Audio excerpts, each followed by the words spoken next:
Hi, and welcome back, everyone, to Couch Confidentials episode number 6, brought to you by Martech Therapy. I'm your host, Matthew Niederberger, and today we have a pleasure of spending time to talk to Stéphane Hamel. Stéphane is a seasoned digital analytics consultant and educator with over 30 years of experience in the field. He has held various roles, including serving as a lecturer at Université Laval and working as a freelance consultant. Stéphane is known for his contributions to the digital analytics community for years, including the creation of the infamous digital analytics maturity model. Who doesn't remember that? And he's been recognized as a leading voice in the industry with a strong presence on LinkedIn and other professional platforms. So thank you for your time today, Stéphane, and welcome to the show. Yeah, thank you for inviting me, Matthew. That's a pleasure. Yeah, and I think we got the conversation started before we really dive into the topic around privacy, because I know that's kind of the main topic you're working on, privacy and ethics. I just kind of want to rewind to where we met, and I had to do a little digging. I think I was doing video recording at the time as a kind of a side project as well, called Time for 10, and we met at a web analytics summit in Amsterdam. But we had to kind of paint the picture. This was at the time when Webtrends was still a leading company. Oh boy. That's a long time ago. That's a long time ago. Maybe I didn't have gray hair. No, I think my hairline was down a little bit lower as well. But I think anyone in the analytics industry can say that as well. I mean, even Julien Coquet, we always used to make jokes about how do you recognize a web analyst, and that's with the receding hairline. So it's good to see you again. I mean, we've spoken a lot on LinkedIn, and I've kind of seen you move from being an active participant in the digital analytics world to moving into teaching. And now you're really popping up and being very vocal about privacy and ethics. And the topic where we kind of got talking again in more in depth was Bravado AI's State of Privacy Report 2024. Yeah. And I think their statement was that 75% of the websites, on average on US and Europe, are non-compliant. And I think you were the one who said, well, it's probably a lot higher. Based on my absolutely non-scientific reviews, it's probably like 100%. Wow. Yeah. Well, especially in the US and Canada. Well, US is a mess on so many fronts, but don't get me started on that one. Yeah.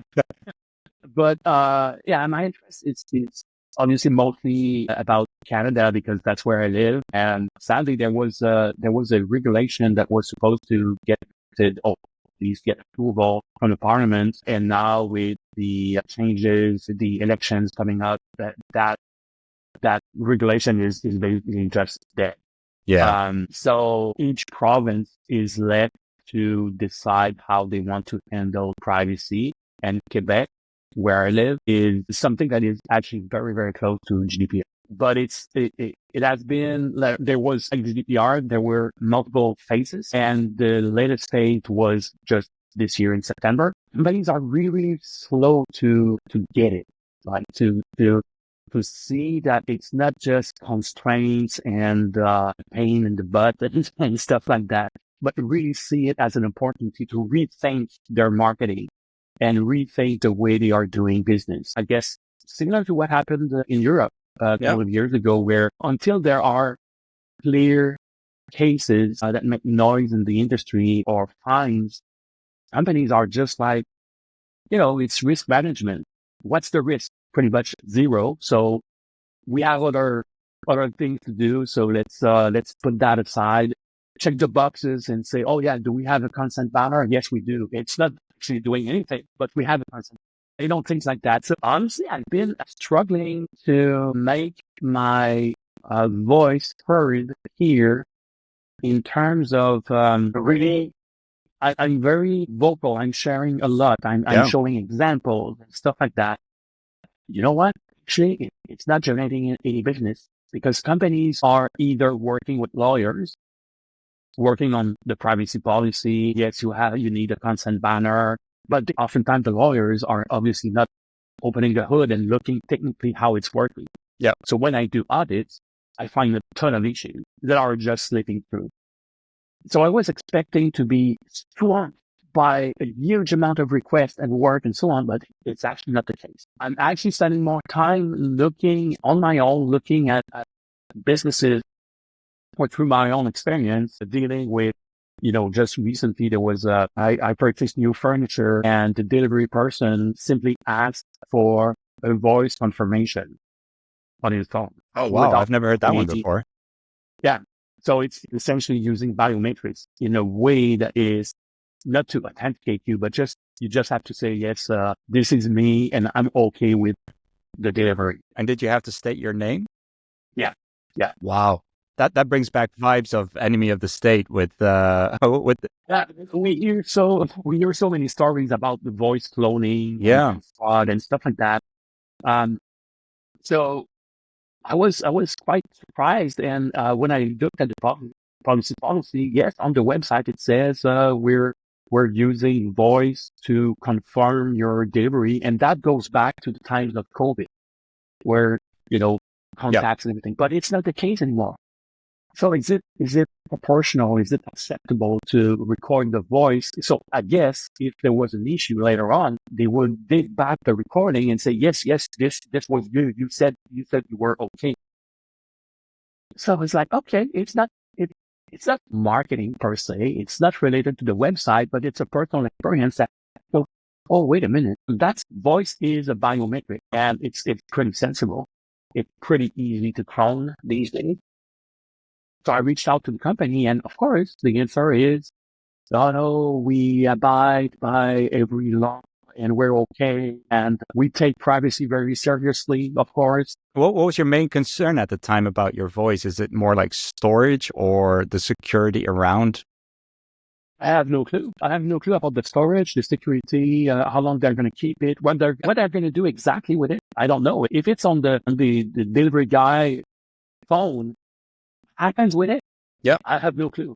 So there are just so many examples like this where we take things for granted and we're uneducated largely. Yeah. I'm aware of privacy, so I can't imagine all the other people who just say, oh yes, this is my name, and they will record. Maybe it's just a short recording, but it's not necessarily the fact that, is it useful? Yeah, okay. Instead of signing something, is it better? Maybe yes, maybe no. But it's just in of developing the kind of the sensibility, both for the customer and the organization, to think about what they're doing and what are the consequences. And right now, I think Canada is behind Europe in terms of those kind of being more sensitive and sensible about that, and obviously far behind if we think about the US.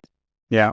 And I was going to, so many questions in my mind. It's incredible, the experience. But so this afternoon, I was thinking about, our call here today. And one of the topics I was going to try to avoid was the political one. But you probably saw the video yesterday with a surfer boy Zuckerberg with his burnt nose and his curly hair, claiming that, well, he's pretty much bowing down to the powers that be.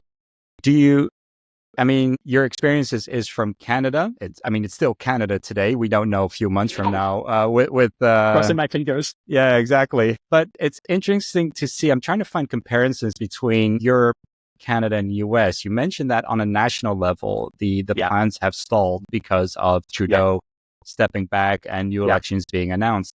But and then everything's being dealt on a provincial level. I think that's comparable to Europe as a union and then individual countries, but also in the US.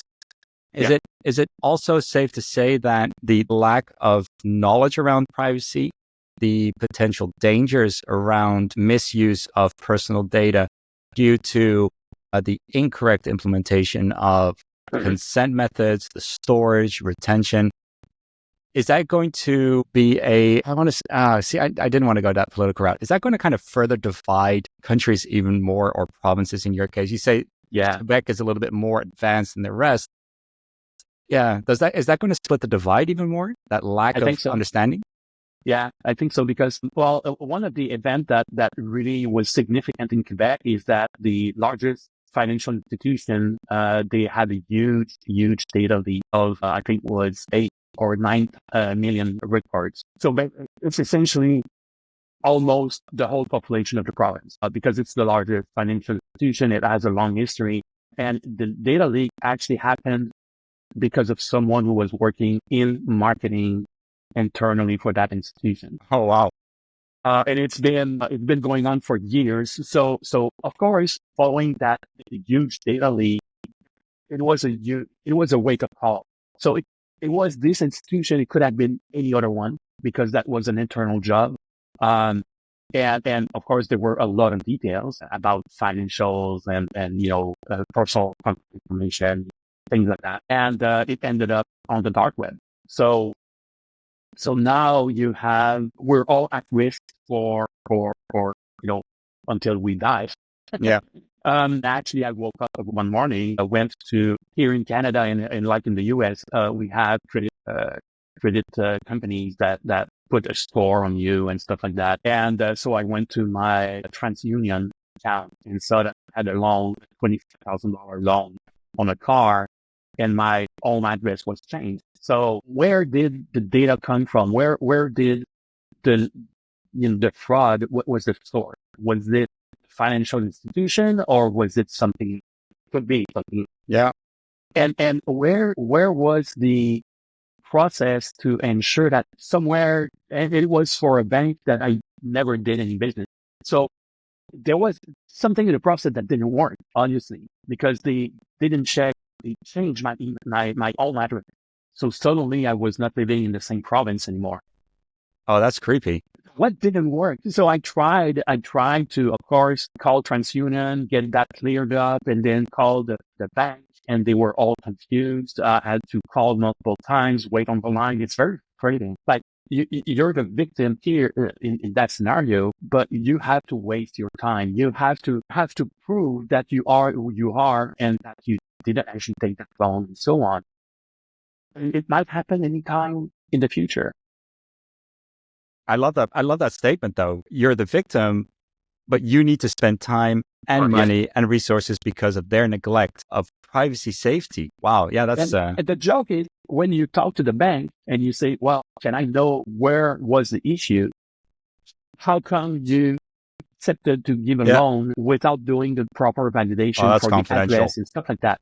No, it's confidential. Yeah. That's actually the reply that it got. So it simply doesn't make sense. Yeah. And all of that, another example is I rented a moving truck several years ago. And of course they had to check my driver's license, but they actually took a copy and they kept it. And years later, they had a data leak. Oh, geez. Of course, all of that was available. So it's just, multiple occasions. So it's we cannot look at privacy in isolation of this is marketing and this is something else. It's part of the whole customer experience. Yeah. If there's a process that involves scanning your driver's license, maybe there's a real purpose. There's a real utility to do that because you don't want to rent a truck to the wrong person or, you need some guarantee and stuff like that. Yeah. But after, you don't need to keep the data, but it's part of the same customer experience. And if years later you find out that your data was leaked and you receive a nicely written email that says, your privacy is very important to us, but sure, we got the data leak. Wow, that's incredible. I mean, it's like being stuck between a rock and a hard place. And I want to say that people is the government. But we'll take that with a grain of salt. But we have big tech on one end, especially what we're seeing now in the US, that they're just trying to hammer or even use political pressure to kind of threaten the EU. So from an EU perspective, we're seeing, hey, if you start censoring or regulating X or Twitter or Twitter or whatever, we're going to step out of NATO. Yeah. Where is this going to end? I mean, on the one hand, what I feel within Europe is that we've become very aware of the power of privacy and our own controls, and there are government apps on our phone that say, hey, if you, example with your driver's license, if you need to send a company the picture of your driver's license, use this app, and what it will do is kind of black bar the essential information like your social security number. Yeah. from that photo, and then it'll give you a version that's been redacted and safe enough for you to share. Wow, that makes sense. The leakage of a photo of your driver's license, it's pretty crazy. But where do you as a individual, you're taking on this fight, this challenge, you're chasing these companies down. Companies, I think from their perception say, or from their view say, hey, it's not doing anything to our bottom line. So why should we invest in it? It's not giving us more profit, more loss. Of course, they say, we're okay. We follow the regulation, we follow the law. Of course, to me, in an email, they will never admit to wrongdoing because I could use that to sue them or whatever. But my intent when I publish something, and I'm working on 5 top media companies in Quebec, all in French. I thought you were going to say the digital privacy maturity model. Sorry. Yeah. Well, I thought about that. Really? Okay. Because if you take the maturity model that I created that like 20 years ago, something like that, you could almost take exactly the same dimensions about governance, about the objectives, about the resources, the scope, the technology, because you need a lot of technology to manage privacy. You could take those same dimensions and create some level on each of those dimensions and say, well, is data governance still makes sense, of course, with privacy? Is it properly handled? What is the state? Do you have the right resources? Are they properly trained? Which is a huge part of privacy also. So it still makes sense. You just change analytics maturity model for privacy maturity model. It fits almost perfectly. We're going back to your five institutions. Which were governance. So what is the governance of your data privacy? The scope and objectives. So what are you trying to do? And how do you do it and stuff like that? Do you have the proper resources internally or externally? Are they properly trained and stuff like that? What is the process? Again, it goes pretty much to governance. But what are the processes to handle privacy? And the last one was technology. And it's funny because I went to a privacy conference where most of the audience were lawyers and stuff like that. And someone on the keynote said, you know what, the legal department is going to spend more on IT than IT itself. And it was exactly the same statement that we heard years ago about marketing.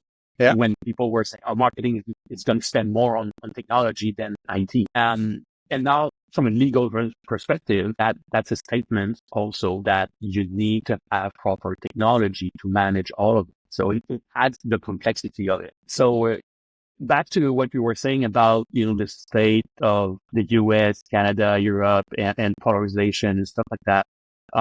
We saw Zuckerberg saying, oh no, there won't be, we're going to embrace the X approach of not doing fact check and stuff like that. It's scary. It's scary. Yeah, it is scary. And something that started as a joke that Canada is the 51st state. Well, is that an ongoing joke in Canada? There was someone also out west who was saying that Ukraine was initially, oh no, Putin won't do anything and it's not serious. And well, that's not the kind of things that you should joke with. And this, I guess, the sad thing is, I agree, but I was working with a company at the time. Sorry to interrupt. And we had these Ukrainian developers, and this was at the time of the build-up before Russia actually committed their crimes. And I was like, "Are you okay over there?" Even one guy was in Zaporozhye, where they have the nuclear power plant, and they were pretty laid back. It's like, this kind of everyday thing. We know they're there, but they're not going to. I haven't heard from them since, and it's worrying on one end. But with Canada, I'm not sure how real. I mean, what's the Canadian sentiment? I'm not going to turn this into a political podcast, but what's the sentiment now after those kind of? Yeah, well, there's like you said, there's probably some polarization. Quebec from an historical standpoint, has been maybe closer to Europe, while the English-speaking part of Canada, it's a lot easier to be closer to the US culture. So right there, there are some different opinions and stuff like that. But I think generally, people are saying, no, we don't actually want to be part of the US, for so many reasons. And just like, Greenland and why? Yeah. It's Well, I think it's all. I think it's all about. I've read a few posts on LinkedIn. There were quite a few good ones that passed by. I really wish that I could get a political filter on LinkedIn so I can switch it yeah, off and just focus on business like we're doing now. But with the support of big tech and yeah, giving them the platforms to spread this information, reduce fact checking, yeah, I'm actually quite happy to be living in Europe, and that these maybe it might sound crazy to some Americans or Americans who are very on the capitalistic route, so to say, and free enterprise, etc.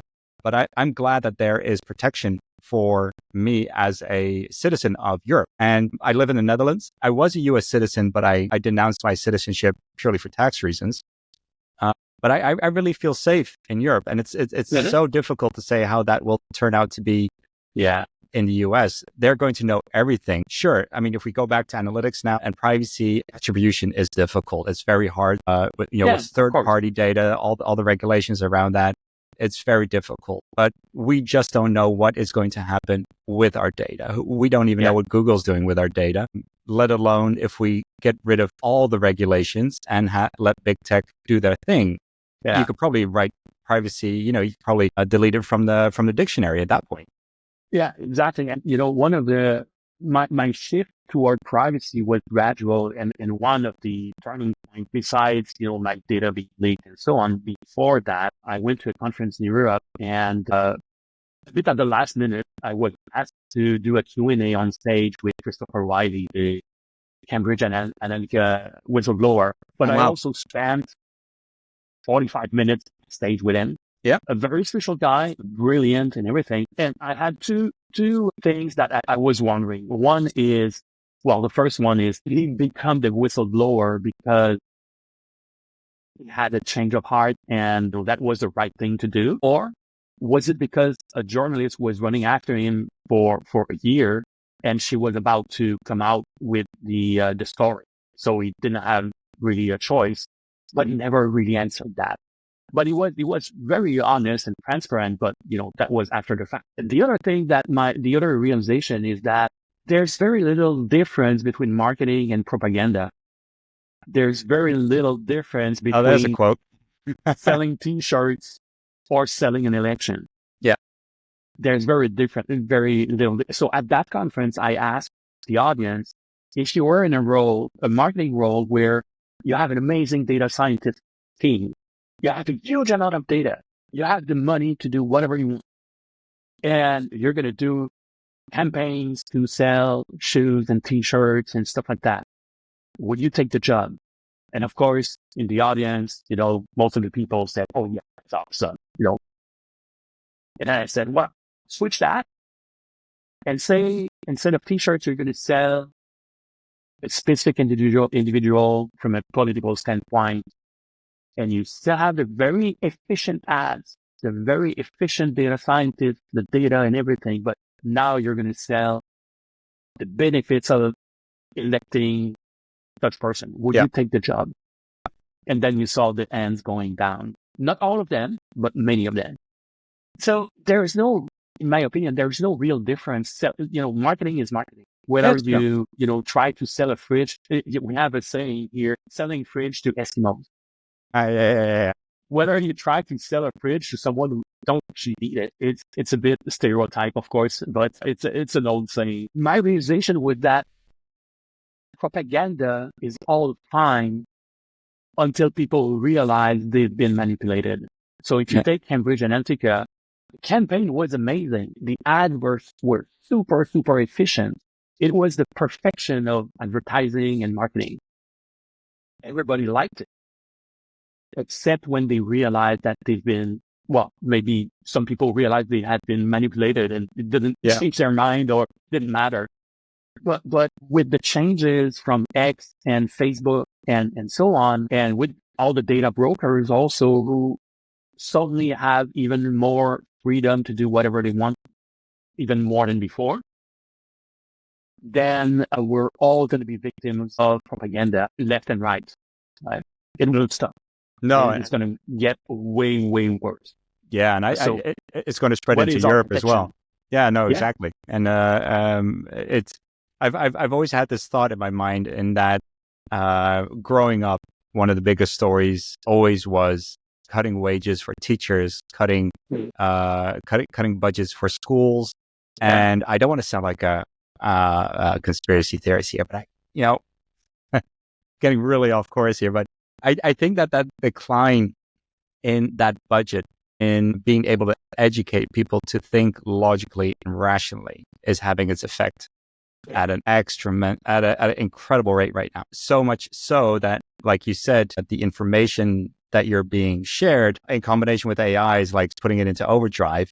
How are people going to realize what the actual truth is? The complexities on top of that of, who owns the media. I installed an app a few months ago called ground.news. And what I like about it is that you can actually see who owns the media company that is putting out the article. So you can kind of see, how do they lean politically? Yeah. And I think there are arguments for both sides. I'm kind of like in the middle, but it's, I don't know. It's a very surrealistic time to be alive. Mm-hmm. And like you said, we're sitting here talking about privacy online. I think we just kind of dabbled in ethics as well when you talked about the data scientists at the event, where people, they're putting their hands down. They're thinking about the consequences, potentially of the consequences of their actions. But is it too late? Is there? Yeah. You know what? One of the funny thing at that same conference is, depending on where you take the data, you will find that in the general population, the use of ad blockers is, some will say 20, 30%. So I use, some will say it's even more, but let's say it's 30% of the general population is using an ad blocker. So at that same conference in Europe, where there was over 1,000 people in the audience, and most of them were obviously marketers, I asked, do you use an ad blocker? I didn't count, but I would say roughly it was about 70%. Use an ad blocker. 70% of marketers are using an ad blocker. So of course it's not scientific. I didn't do it, but just from the hands that were raised, and that was several years ago. That was pre-COVID and stuff. Yeah, I was like, don't you see there's an issue? Like, if you as a marketer don't want to be served what you impose on others. Yeah. You want to bake the cake, but you're not gonna take a bite from it. Yeah. So that was, I had so many of those situations where gradually I still believe in marketing. Of course, it's still it's still an essential element. But I think there are ways of doing marketing that are more respectful. Marketing is about trust. It's about building trust with your customers. And in many cases, that's not what happened. So you mentioned, attribution. We thought for a while that attribution was the holy grail of marketing. Oh, without attribution, you're perfect performance indicator. Where's your money going? Yeah. And how are you getting it back? Yeah. And then, there were all cycles and these days it's a lot about data clean rooms. Clean rooms, they're going to solve everything. You can do almost as you did before, and it's going to be respectful. It's going to be private. No, actually, that's not the way it works. So, and before that, there was big data.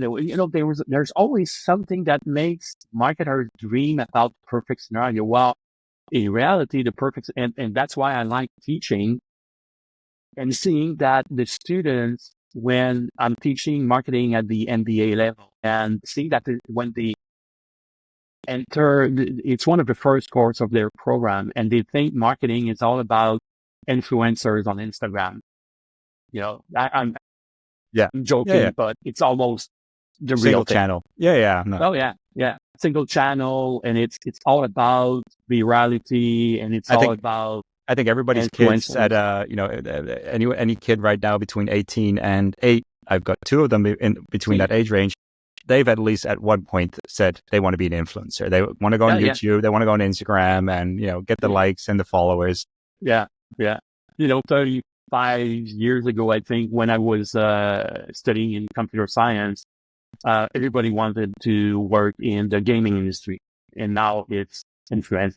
It's Instagram and TikTok and stuff like that. So I have to kind of wire the thinking in a way that, yeah, sure, influencers, Instagram, that's fine. Back to privacy, when you have the Facebook and the Google, being very, very efficient at telling marketers to, your tracker, your pixel, if you send us a hashed email or phone number, it is respectful. No way. And your marketing is going to be so much better. Yeah. Yeah, it's a promise. It's I going to be much better. I remember the first time I hashed an email, I was like, yeah, but you know immediately how to unhash it unless you're using a custom key. But I was like, when you send data through to Facebook using their conversion API, for instance, it's a standard SHA-256. And I'm like, where's the safety in that? Yeah, exactly. So there's on the one end, you have the big players who are saying, no, trust us. We're good. We're going to help you improve your marketing. And on the other end, you have, sadly, I think, a generation of marketers who were trained, their sole exposure to marketing was what the Google and Facebook of this world told them was the right way to do it. Interesting, yeah. That's why sometimes, I cringe when I see posts on LinkedIn about people saying a university degree is useless. You better get work experience instead. Yeah, okay, I get it. But not all work experience is equal, and not all degrees are equal either, of course. Yeah, it's is it to me? Do you think the pressure on X and Facebook and Google now as well? Oh, Google to a lesser extent, and I mentioned in a video earlier this week that I said AI is like, I'm glad it's not a drinking game. Every time you say AI, you need to take a shot. But I do have some. It's not alcohol though. AI. Do you think that companies like OpenAI, especially Perplexity, the examples that I've been seeing there, that the response from Facebook and all these other advertising platforms is also kind of a response to the market share that these AI tools are gaining? The example being Perplexity saying, hey, I want to travel to Rome. And not only will it show you information about Rome, but potentially in future also flight options or hotel options, etc. Yeah. Probably like they see the risk of status quo. What is Google now? When you do a Google search, you don't search anymore. Like clearly, people are asking questions now. Did you see the example the other day on LinkedIn from this guy who with John Wick 5? I don't know if it was that, but I saw something going like people are asking very specific questions, and now the challenge, like you said, is what is going to be true in there. Yeah. And one of the interesting, I'll see if I can share it to you after after this recording, is one about John Wick 5. It's already been confirmed that the movie is it's not going to be made. It's not happening. But there's still a page. Google will show you results telling you about John Wick 5, who's going to be producing it, who's going to be acting in it. But it's all based on fake information, fake data. Yeah. It's incredible. And there's probably already some, snippets of the movie itself that are running around, and it's probably being generated. Yeah. Yeah. The fake information now kind of leaking into search results, and and this is the theory that I have based on, going back to that education discussion, is how are you going to tell I don't say less educated, but the less aware people about the news that they're seeing is most likely fake. And I think that's where the real danger is. And like you said, even with marketing, how are you going to tell these people that they are going to be misled? Be it a product or a politics, it comes down to the same thing. Yeah, and I heard something about, apparently there's a new generation, alpha generation, and then it's going to be beta generation in 2029, I think. It's going to be the beta generation. So the alpha generation is those who are born essentially in sync with the growth of AI. Sorry, again. So and there we go. But and they will grow in an environment where the reality will be very subjective. where, what is true and what is fake is going to be really, really hard to differentiate. So it's not that they will be less educated or less aware, because it's going to be surrounding them their whole life, unless there's a drastic change somewhere. So we were worried about the generation who grew with the internet and with social media and so on. And we see the impact of that in terms of decision making, and in terms of social capabilities, and in terms of a whole psychological impact and stuff like that. So the next generation is like, maybe because we're getting older, and maybe our grandparents and parents were saying the same, but I'm worried.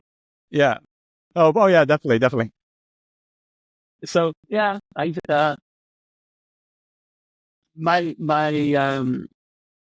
it's always interesting to see how in the class I hope there's always an evolution between the first course where they come in thinking that marketing is influencers on Instagram and TikTok. And then by the end of the semester, one of the course is about privacy and ethics. They realize, I ask them to go into your Facebook profile and see what Facebook thinks are your interests. And you're going to see hundreds of different things, like the rings of Saturn and stuff like that. And I'm like, yeah, do I really care about the rings of Saturn? No, I don't think so. But it's there in my profile. So there's artists that I don't even know they are, and stuff like that. So I asked them to take a look around and see what this environment think about you. Yeah. Does it really reflect who you are? And of course, they said, no, it doesn't at all. I think there was a survey that said that, it was a couple of years ago, there was a survey that said like 50% of the people didn't even realize that Facebook was collecting so much information about them. And then when they realized, like 30%, no, it's the opposite, something like 70% are not comfortable with it. And then when they look at their profile, the details, it's like 80% or 85% of them say it doesn't reflect who they are. Yeah. So what is marketing when we worry about attribution and perfect data and stuff like that, when right there 85% of the people looking at their Facebook profile say it doesn't reflect who I am, my interests, and so on. So why do we worry so much about the data we collect if we're marketing through channels that don't even have the right information? Yeah, and if you take time, your profile targeting falls flat on its backside. Just say it doesn't actually reflect. Well, there are broad categories like, okay, if you're shopping for a new fridge, sure, male between 36 and 45. I mean, you can. Yeah, exactly. So yeah, we've gone through. It's a bit sad that when I was working when the web, I was on the internet, but there was no www. There was no website. It came out. It was just for research, academia, military and stuff like that, government. And I remember actually sending an email to the guys at Yahoo, the two founders, and asking to add our website to their list because they were maintaining it manually. Don't have that email anymore, but I would find you're going back into history now. Yeah. And I remember the first, when the AOL and CompuServe and stuff like that, which were CompuServe, big BBSs, and people suddenly had access to the internet and to the web, and we were thinking, okay, that's the end of it because all the newbies are going to come, right? And then the ads. So the sad is that the model for advertising on the web simply borrowed what was existing at the time on TV, radio, and paper. Yeah. It's like you have an audience, you broadcast. Yeah, you copy one-on-one and see if it works. Yeah. Yeah, if right from the start, the control of what are my interests had been in the power on the side of the consumer, of the user, the whole industry, the whole experience would have been totally different. Yeah. Do you think there's still a chance though? Well, we see there are companies that are working on zero-party data, but through zero-party data. It's funny when I see the definition of zero-party data is data that the consumer willingly gave to a brand. Yeah. Right? And And we see a lot of brands and marketers that are finding or trying to find ways to collect more personal data. That's not the point. The zero-party data is data that the customer control, and they decide who they give it to. So my ideal scenario, if I own a dog, I will do business with a vet, a store, probably the city to have a permit or something, the insurance company, they need to know if I have a dog. It's still the same dog, but there's at least 4 different entities that need to get information, and they don't need the same information. The insurance doesn't care about the name of the dog. The vet, maybe they care about it. And the size, the breed, what they eat, what the dog is eating. It's still the same entity, but it's different partners, different brands or different entities with whom we need to share the information. In a zero-party data, the way it's actually defined, each of those 4 will have different copies of different versions of the truth. They will have their own view of the same dog.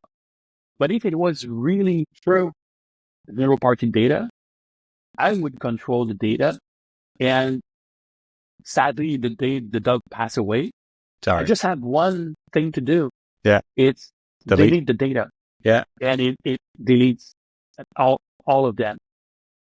So the way it works actually is with the claim of zero-party data and stuff like that. The way it works is, as a consumer, risk surface keeps increasing because each of those brands are trying to collect more data. They are finding creative ways to say, oh yeah, we need, trust us.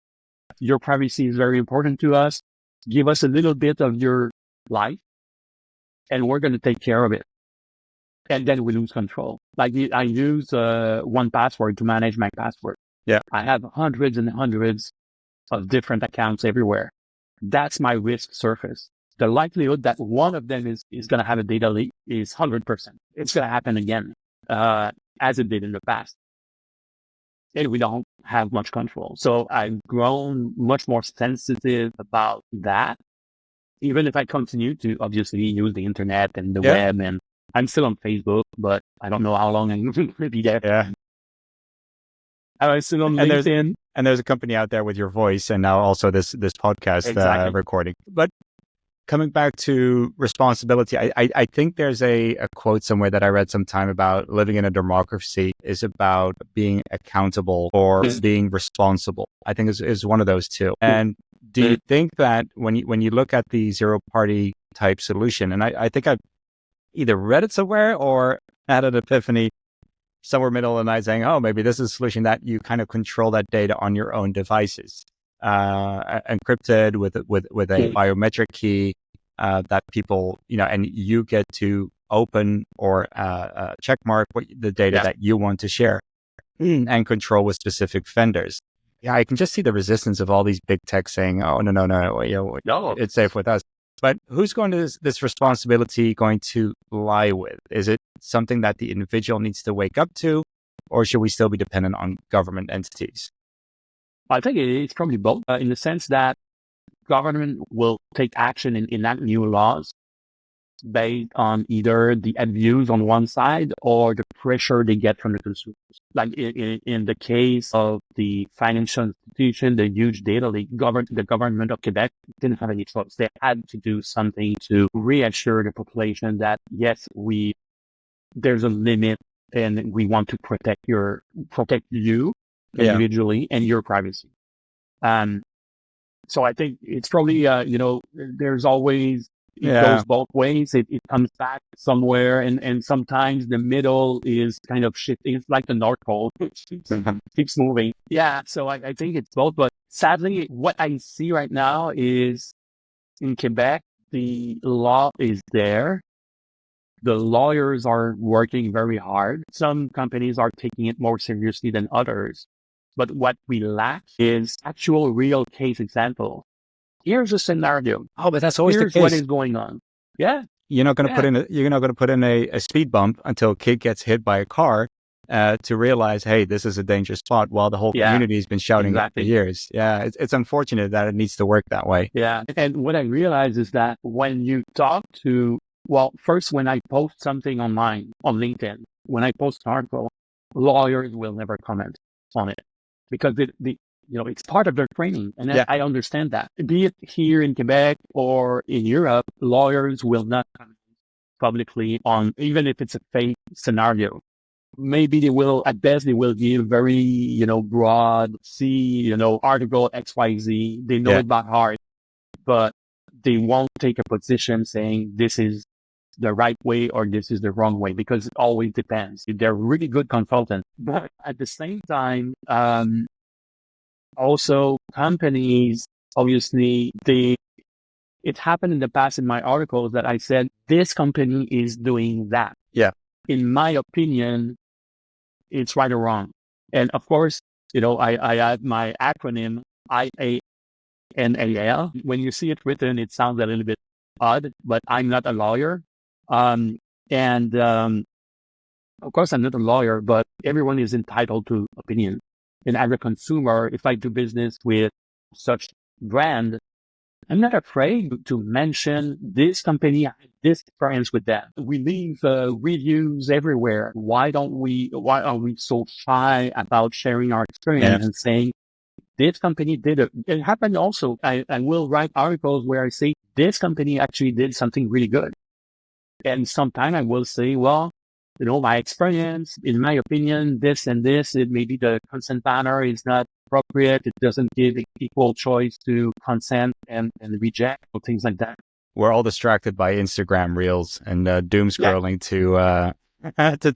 to leave actual reviews on these kind of companies. Hey, listen, Stéphane, I know we're kind of coming up to the bottom of the hour. I really want to thank you for your insight. There's light at the end of the tunnel. I think from the experiences that you've shared and the work that you're doing in Canada, I hope it picks up, gets more attention. Hope it doesn't come to the point where a disaster happens that affects so many people in bad ways to get this to move. So yeah, thanks for being that focal point. And I really hope you continue to make great steps in Quebec, preferably nationally, preferably North America. But like I've said before and at the beginning, you've been a great thought leader, a great heart puller, as we say here in the Netherlands, within the community to make people aware of the work that you're doing. And I think you're still doing an amazing job. So thank you very much for your time today. Yeah, thanks again for inviting me. You're welcome. Bye.